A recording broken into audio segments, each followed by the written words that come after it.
namummaa koo qaamni koonni keessa si jajee si faarsee tuusumaan addeessa godhonaati jaarteen keessi namummaa koo qaamni koonni keessa si jajee si faarsee tuusumaan addeessa jireenyi koo tolee nagaan qaba anaaf tolee situu xiyyaama narraa lolee situu naaf lolee jireenyi koo tolee nagaan qaba anaaf tolee situu xiyyaama narraa lolee situu naaf lolee Yesuus situu naaf lolee situu naaf lolee Yesuus situu naaf lolee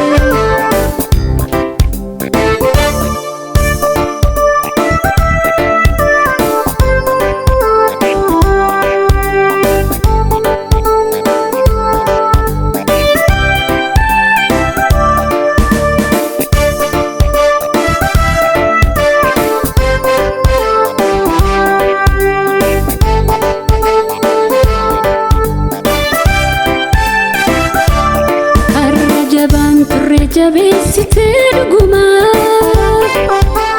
kan dadhabaaf tumsite anaaf anumaa hin salphisuu gadi hin buusu gatii tana kee lakkan inni sunan faarsa wareegama kee lakki anoo jalin jedhu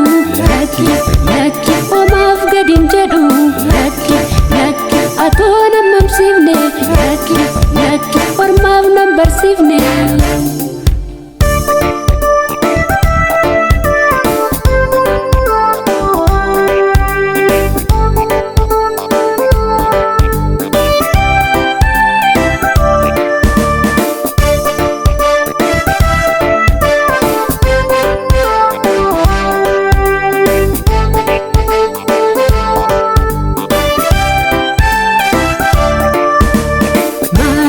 si gaafadha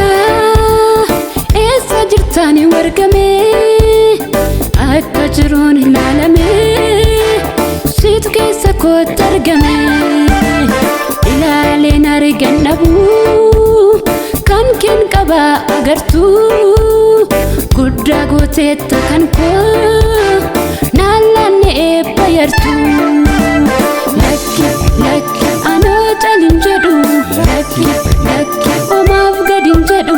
lakki atoo nammamsiifne lakki ormaaf nan barsiifne